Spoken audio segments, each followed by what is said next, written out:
परमेश्वर का धन्यवाद करते हैं कि प्रभु फिर से हमारे जीवन में आज का ये शुभ अवसर दिया कि हम उसके वचन के साथ आ पाएँ।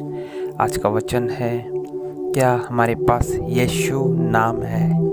और इसके लिए जो वचन हमने लिया है वो है प्रेरितों के काम उसका 3 अध्याय उसका 1 से 6 पद तक। यहाँ पर इस प्रकार लिखा हुआ है कि पतरस और यूहन्ना तीसरे पर प्रार्थना के समय मंदिर में जा रहे थे और लोग एक जन्म के लंगड़े को ला रहे थे, जिसको वे प्रतिदिन मंदिर के इस द्वार पर जो सुंदर कहलाता है बैठा देते थे कि वह मंदिर में जाने वालों से भीख मांगे। जब उसने पतरस और यूहन्ना को मंदिर में जाते देखा तो उनसे भीख मांगी। पतरस ने यूहन्ना के साथ उसकी ओर ध्यान से देखकर कहा, हमारी ओर देख। अतः वह उनसे कुछ पाने की आशा रखते हुए उनकी ओर ताकने लगा। तब पतरस ने कहा, चांदी और सोना तो मेरे पास है नहीं, परंतु जो मेरे पास है वह तुझे देता हूँ। यीशु मसीह नासरी के नाम से चल फिर। परमेश्वर इस वचन के द्वारा हम सबों को आशीष करे कि हमारे इस संसार में जीवन में क्या है, इस संसार में हमारे जीवन में क्या है। जब प्रेरितों ने अपने जीवन को प्रभु के लिए समर्पण किया, प्रभु के पीछे वे चलने लगे, जब प्रेरितों के कामों की व्याख्या हम पढ़ते हैं, जब कलीसिया स्टैब्लिश हुई, स्थापित हुई और लोग प्रेरितों के चरणों में अपने धन संपत्ति सब कुछ लाने लगे, तो जितने भी लोग उस समय विश्वास करते थे उनके पास ना चांदी हुआ करता था और ना सोना और ना धन और ना घर और कुछ हुआ करता था। केवल मात्र उनके जीवन में एक व्यक्ति यदि था, एक नाम यदि था, तो वो था यीशु का नाम। और पतरस और यूहन्ना तीसरे पर जिस प्रकार हमने पढ़ा कि वे मंदिर में जा रहे थे और एक व्यक्ति से उन्होंने मुलाकात की जिसको वे प्रतिदिन कुछ लोग उठाकर सुंदर फाटक में लेकर आते थे ताकि वह भीख मांग सके, जो जन्म का लंगड़ा था। और बाइबल बताते है वह पतरस से और यूहन्ना से कुछ मांगने लगा, लेकिन पतरस और यूहन्ना ने टकटकी लगाकर उसकी ओर देखा, ये भी उसकी ओर देखने लगा।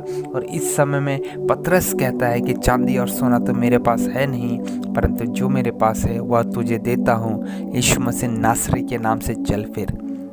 यहाँ पर हम देख पाते हैं कि पतरस और यूहन्ना के पास सोना, चांदी और संसार की कोई बहुमूल्य वस्तु नहीं थी, लेकिन उनके पास वह नाम था जिस नाम में वे लोगों को चंगा कर सकते थे, जिस नाम से वे लोगों को जीवन दे सकते थे, जिस नाम से वे लोगों को बहुत अच्छे अवस्था में पहुंचा देते थे। और ये नाम था यीशु मसीह का नाम। क्या आज हमारे जीवन में यह नाम है कि हम इस नाम से बढ़कर और किसी बात के लिए अधिक चिंतित हैं? पुराने नियम में जब हम पढ़ते हैं तो अय्यूब के जीवन में बहुत आशीष थी, लेकिन उसने एक ब एक करके सब कुछ खोया। और जब उसकी स्त्री भी उसे बोलने लगी कि क्या तू परमेश्वर को श्राप ना देगा, तब उसने कहा कि परमेश्वर ने दिया, परमेश्वर ने लिया और यहोवा का नाम धन्य हो।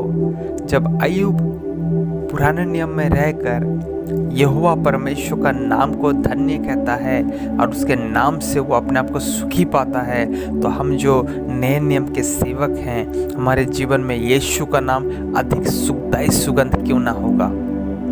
हमारे जीवन में यीशु का नाम अधिक महकदार क्यों ना होगा? अधिक सामर्थ्य क्यों ना होगा? यस मेरे प्रियो, ये एक ऐसा नाम है जिस नाम को परमेश्वर ने सब नामों से अधिक ऊपर उठाया है।